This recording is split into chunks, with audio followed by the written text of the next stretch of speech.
Hello there, and welcome to another Star Wars Empire at War Abridged campaign.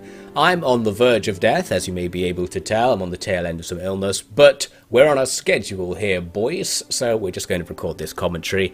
Anyway, I hope you'll forgive my weird narration for the duration of this episode, and maybe even the next one. As you may be able to tell, we're playing Thrawn's Revenge, the mod for Forces of Corruption, the expansion for Star Wars Empire at War. As for what we'll do in this mod, I'm going to go for the most standard possible setup. It recommends you pick one of these 3 starting positions at the top.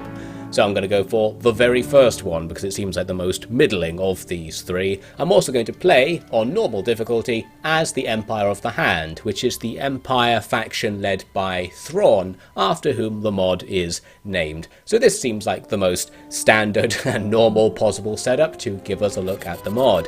There's Thrawn, he is a blue guy, a Chiss.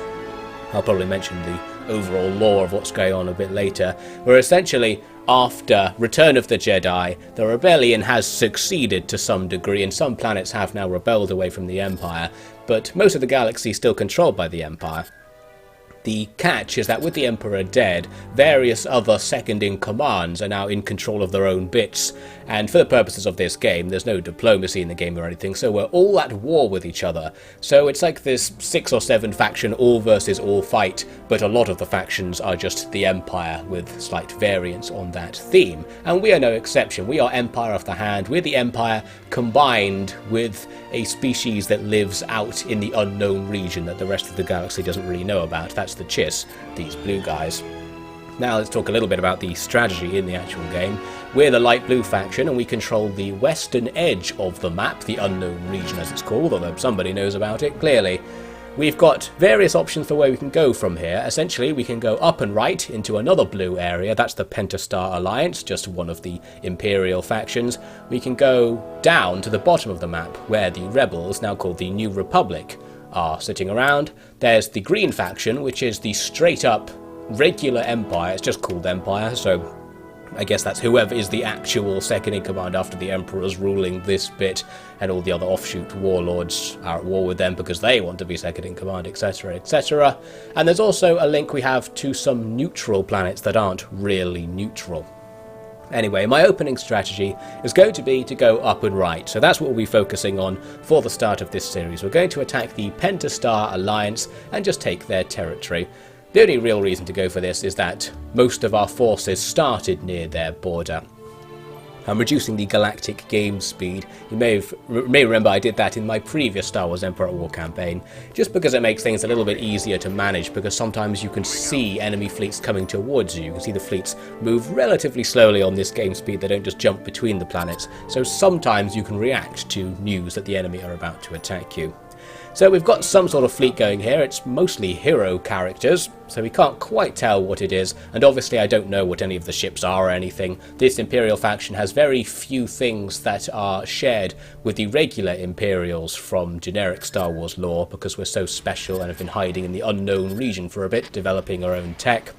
So for our comeback, we're going to have to learn the strengths and weaknesses of these units as we go along. My opening moves were to get all of my units spread across our little empire and put them all on the border, and also send out droids to get line of sight onto the planets that have hyperspace routes to our territory. We discover that the first planet in the Pentastar Alliance's territory is only lightly defended, just a few ships there. We don't really know what they are, and as I said, I don't know what my ships are, but it's safe to say we'll be able to win, so I'm just going to send my fleet in to investigate. So here's our first space battle. I'm just going to piddle about in our deployment area at the start, because the enemy started sending ships right at me, so I thought I'll just sit here and see how things go as the battle starts. You'll see that in this mod, the focus is that everything is faster and smaller. So the ships fire a lot more than they do in the base game, they shoot a lot quicker, and the scale is different, so fighter class ships are virtually invisible for all intents and purposes because they're scaled down to match the actual scale of how big these frigates and cruiser class ships are supposed to be. That small Star Destroyer is annihilated. We completely outclassed it. They've also got a few, very hard to see actually, munificent frigates. These are the things from the banking clan that you might remember from the prequels, and they're extremely weak, so we annihilated them with an overwhelming force. Then we came around to the bottom right of the map, because while we've defeated the enemy's standing fleet, they do still have space stations for us to attack to take control of this space. It's actually a max level capital ship space station, so it's spawning various frigates to defend itself. However, they're too weak to stand up to all of our cruiser and destroyer type things that just overwhelm them. So as it turns out, this fleet that we started with is top tier. These are our best ships that we can make. Well, we can't make them right now, but if we had the buildings, these are the biggest and most expensive things we can have. So we are pretty safe to use this fleet to do just about anything in the early game. We destroyed the enemy's space station. In this mod, the space stations are split. You might remember in the base game, you have a space station covered in lasers and they build ships for you. But in this game, it's split between ones that build ships and ones that are covered in lasers. So we've destroyed the relatively defenseless one. That black thing at the top is the one that's covered in lasers separately. But since the enemy decided to retreat, we actually don't have to fight it and risk any of our capital ships to the enemy's turbo laser emplacements, since it just counts as being destroyed when all of the garrison units retreat. That was the end of that. We did lose some fighters somewhere along the way, but that's no big deal obviously. So, a nice easy victory.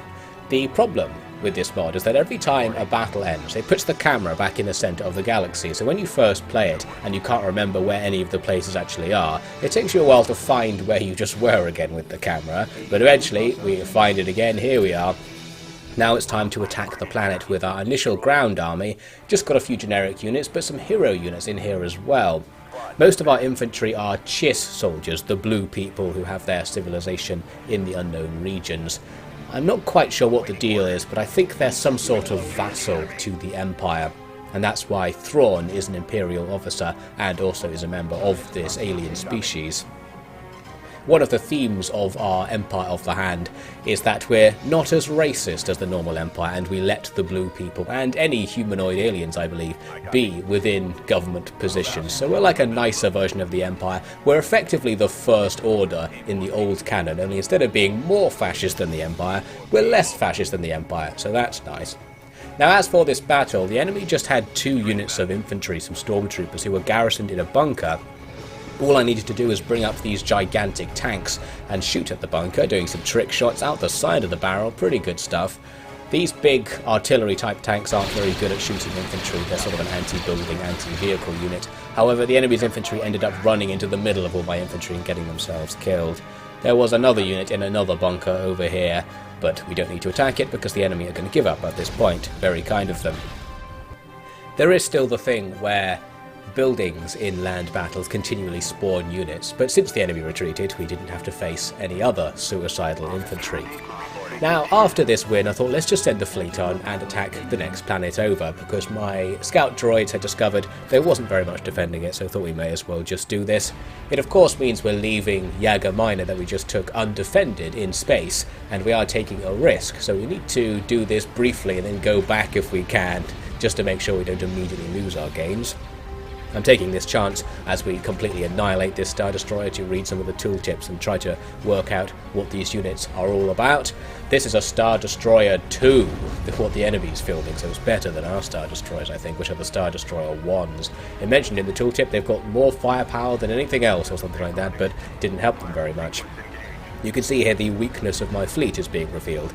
This fleet has practically no anti-fighter capabilities because it's all anti-capital ships. We don't have corvettes in between them to shoot down fighters, so we need to use our own fighters that are garrisoned from within our capital ships to attack the enemy, but that requires actually clicking on things, and I just don't have the micro, so we need to get some corvettes going at some point.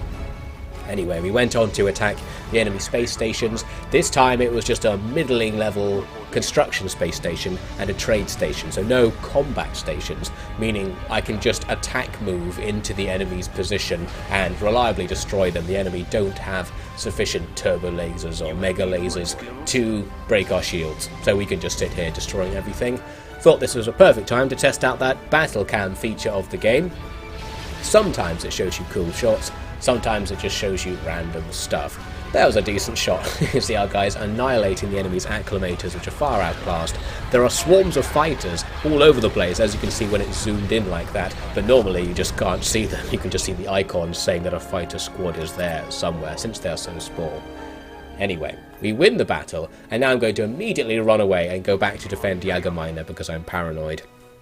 I still thought we may as well exploit our victory by taking the ground, especially because after that last ground victory I was like, ground combat seems to be pretty easy. We can just overwhelm the enemy since they don't have any units garrisoned down there. It's just going to be the odd couple of stormtroopers or something. As I went back to cover my ground invasion, there was another enemy ship there. It's another Imperial Star Destroyer 2. I auto-resolved thinking let's just get rid of them, and annoyingly we actually lost a couple of ships.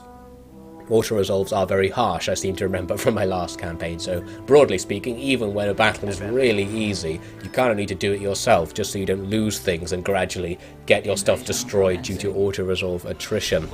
So I sent my ground army to attack the planet, and indeed it's just a couple of units of stormtroopers. I was able to capture an abandoned turbo laser tower, although turbo lasers aren't actually very good against infantry. You can see it's really fast, the ground combat. Our units are shooting in fast motion, because I think the way the mod achieves lasers going more quickly to make it look more intense is that all animations are sped up. So the troops, when they're running and firing, do it in sort of fast motion, and it looks kind of weird, kind of bad, but perhaps it's worth it for the more flashier laser combat. Anyway, so we killed those infantry, we're going to bomb their base so they can't spawn anything else, and that's the end of that. They even tried to retreat after they all died. So, we've captured another planet, but of course holding this planet means we're not holding the other one, and the other one's perhaps more important, so we've got an annoying situation here. Broadly speaking, the Pentastar Alliance's territory is hard to attack because so many of the planets are connected to each other. We can't choke point things very easily. Here is one choke point down in the middle of our territory where we've got this border with the mysterious neutral planets. I sent a droid there and it just disappeared, not revealing anything. I'm pretty sure there is actually a faction there, it just must have some special trait of always being hidden. So if we sent our fleet there to try and take the neutral planet, I think we would end up fighting someone. But we're just going to hope that they don't attack us. That's our strategy for pretty much the centre and left side of our empire while we focus on the right. But there is a hitch. We discover that the New Republic are forming a fleet down in the bottom left-hand corner of the map, and from that position, really the only place it can go is right into the corner of our territory, so it seems highly likely that the New Republic are now planning to attack us. Their fleet's 2 or 3 times the size of the thing I've got defending my corner. And my fleet, doesn't have many capital ships in it because it's just loads of garrison units scraped together, tons of corvettes and frigates. So one priority I'm going to have to make is spending a decent amount of my money building up a second fleet on the other side of the Empire. One thing I could do to improve my defences is to put loads of tanks and stuff on the planet's surface, so even if the space fleet gets annihilated, which it probably would if it was attacked, we'll have a decent chance of defending the ground if the enemy don't bring too much stuff. Now back to the Pentastar front, I sent more drones out to discover what the enemy had, and we discovered the 2 planets adjoining where our fleet is now are both barely defended at all. So we could attack them. Obviously, taking either planet would leave us with a really terrible border to defend, where we've got this outflanked position, essentially, where all of our planets can be attacked from multiple directions, and we can't possibly defend them all. That said, I'm going to attack anyway, because the only safe way to play this situation would be to wait until you've built another combat-ready fleet, but of course the enemy could do the same during that time. So we're just going to raid the enemy and attack the planets around us, win these easy battles, and maybe the enemy just won't bother to counterattack. Not a big deal if they do, that's pretty much the strategy. This fight in particular did present a twist though. As it starts, it says there are unknown ships nearby and that we can't retreat for 4 minutes. I thought, well fine, not being able to retreat won't really be a problem here because we're definitely going to win. The enemy attacked us with, at first, a corvette, which just disappeared somewhere, then a munificent frigate, which obviously isn't going to do anything on its own. The AI is just being really aggressive for no reason here. Had a couple more acclamators on the way, but the real fun began now when behind us a whole load of new enemy ships appeared. It's some kind of purple faction. They've got rebellion type ships, New Republic type ships like Mon Calamari craft, but the New Republic are a brown colour, So I'm not sure what this purple faction is. Maybe it's some sort of offshoot thing, or maybe they're just purple to represent the fact that they're a third faction in the fight. Not quite sure. Whatever the case, the good news is that once our capital ships turn around, we've sort of got the enemy surrounded. You can see we're in a crescent around where the enemy warped in. They also warped into our cloud of fighters, which I had left behind since I didn't really need them for this first part of the fight. And overall, they were just annihilated and we didn't take any losses. So a nasty surprise, but overall, just a bit of target practice for our gunners. So now we can just sit around and take our time attacking the enemy. You can see those acclimators decided not to take part in that fight. They'll just sit back and watch the laser show apparently. So if we want, we can just sit here, recharge our shields, and now attack move into the poor acclimators who get absolutely annihilated. Now we need to attack the enemy's stations. They do have a level 1 combat station. It's probably not powerful enough to do any damage to us, but because I didn't necessarily know that at this point in the gameplay, I thought let's go around the edge of the map to mainly attack the other stations first, just to be extra safe.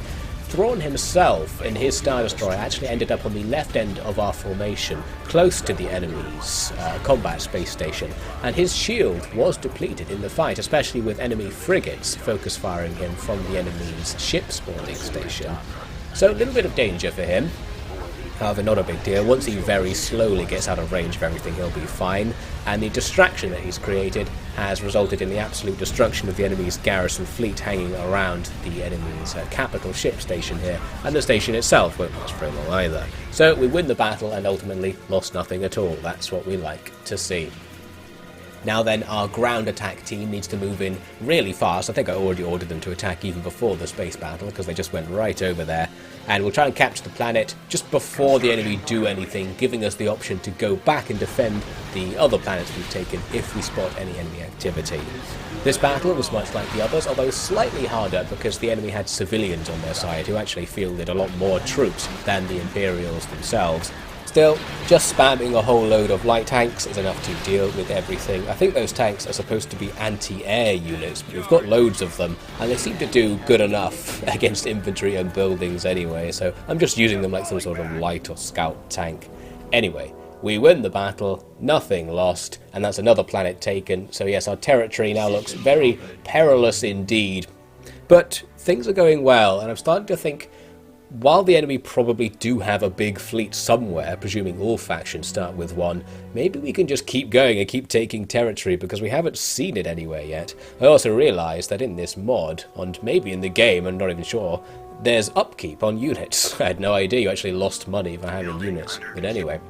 So as I said, I thought let's just go on and take more planets. Hopefully it'll just be a couple more ships and we'll just take all of our territory and get rid of our annoying open borders problem. The thing is, looks like we encountered an enemy fleet right away, right after I started assuming maybe it's just somewhere really far away. So now we're forced to fight it, or at least go into a battle with it, I should say. So they've got a whole load of capital ships themselves now, including one giant thing. No idea what it is. It's basically a really big Star Destroyer. I just don't know what sort of strength it has. They also have a very strong defensive position with 3 of the anti-capital ship stations defending their corner of the map. I think if they'd left their fleet in amongst those space stations, it would have been impossible to attack them. Since they're coming to attack me, I believe we would have had a decent chance of actually coming out of this battle with something good. However, I didn't try, as we can see. I thought let's just retreat, and it looks like we have a really quick retreat time. We can retreat really near the start of the battle, and it only takes a couple of seconds to trigger, so we get away before the two sides make contact, and ultimately nothing happened. I guess we just now know that the enemy's fleet is there for now, so that's good intel. Going to abandon the planet we just took, that Jamer's place, just in case that fleet comes to attack us. The thing is, the enemy don't necessarily know we're not defending the front line, because no one has line of sight on the planets next to them without doing special things. So leaving the front line mostly undefended is much less dangerous than it looks if you think about it, because the AI, in theory, doesn't know what we don't have. Anyway, I decided to try and continue my doctrine idea by just going to attack somewhere else instead. Here we're at Munnelinst, and indeed this time it was just the odd ship or two defending the area, so we can attack move our way in. You might note though that when you attack move with capital ships, they spend a lot of their time trying to shoot at fighters because fighters get close to them, and I guess attack move attacks the nearest thing. I'd been sort of assuming it prioritizes targets that the units are supposed to attack, but I don't think it works like that. You can see proton torpedoes with their easily visible trails are mostly just like following fighters all over the place and not attacking the enemy. So as this campaign goes on near the beginning, I'm going to start utilizing micro a bit more, as I realise that actually just ordering all of your ships to attack one enemy will just immediately focus fire them down. And actually, amid all the chaos of lasers and stuff everywhere, most of your ships actually aren't doing anything. They're just shooting into swarms of fighters and missing. It's just kind of hard to tell with all the mess. Anyway, as for the battle, we wiped out the enemy with no problem. Attack move was enough to just wipe out all of their lower level ships and stations. So that's some more space captured, and I went right on to attack the planet as well. I discovered during this minor battle that we can use orbital bombardments, so once the fleet's over the planet, we can actually shoot down at enemy buildings. That's an interesting discovery. So we can start destroying the enemy's base before we even get there. So it's similar to the bombing run thing, but as well as having orbital bomb strikes, we've got orbital laser strikes. They have much the same effect, and the battle is won very easily. I'm going to build a space station here and then just fall back, because it's another position that's hard to hold. It can be attacked from a couple of different directions, so if we attacked in one direction we could be counterattacked from the other. And I'm more interested in holding that Jameis place over there because it's got the ring around it, the planetary ring, which I think makes it good for building ships. I can't remember quite what it does. I think they reduce the cost of building capital ships and it lets you build unique capital ships or something.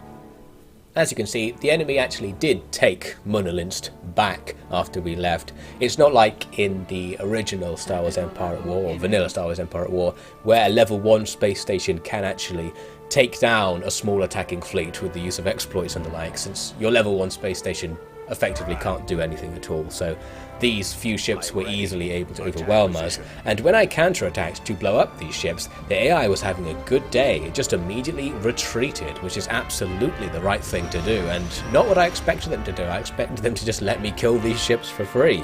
So, nice work, AI. I guess I was bloodthirsty because while I could have gone back to my defensive position, I decided instead to just randomly go on the offensive. We're going to go to the east, towards Ord Tracy. I'd scouted it in the past and seen that there wasn't much defending it, so I thought maybe there's nothing now, even though we don't have line of sight. And luckily enough, there wasn't all that much here. So we form up for battle, and now the AI has gone back to being nice to me. It immediately attacks our position with a couple of small ships that have zero probability of doing anything.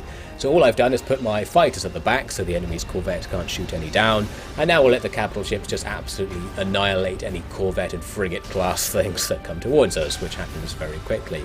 They do, though, have an interesting looking ship. You can see there a big triangular thing is looming towards us. That's a Secutor. It's some sort of special Star Destroyer, similar to the other special Star Destroyer we've seen in the Pentastar field. As for its supporting ships, it's just trash frigates, including more of those banking clan things. They just got destroyed instantly. And now, while this big thing may be very impressive, we can surround it and just bombard it from all directions, taking out its shields and then its guns fast enough that its high level of firepower isn't dangerous. It's not going to kill us before we've wiped out its guns. Now it's hopeless. We'll just take it down. So while it looked intimidating, it was easy to kill, and it just went out with a puff of smoke in the end, not a very impressive explosion. After that, I did have to actually attack one of these anti-ship stations because it was in between a couple of asteroid belts that stopped our capital ship from going towards the enemy's shipyard. So finally a chance to test how powerful these enemy defensive positions really are. As I move in, I actually do start taking relatively heavy fire to some of these smaller ships that were closer to the defense platform. All of our bigger ships will be annihilating the enemy's shields and guns very quickly. However, one ship got to the verge of destruction. It's a heavy cruiser, you can see here just to the up and left of the station. But all of our ships have this special ability, which you can click on, which says something like emergency jump. And in theory, it's supposed to make your unit jump out of the battle so it doesn't die. It does mention there's a charge-up time. Doesn't say what it is, but, you know, it's more than the retreat charge-up time, apparently, which is a non-emergency jump. So I don't know how emergency that jumping really is. And, long story short, we lost one of our cruisers trying to take down the enemy space station. The rest of the fight was nothing. They just had more low-quality frigates that can't contend with our ship's shields, so we just wiped them out. And there we have it, one cruiser lost. But, again, the enemy lost way more than we did, so still a victory. Overall, at this point in the campaign, things are looking sort of good, sort of bad, depends how you look at it. We're hideously overextended, and our defences range from virtually nothing to literally nothing.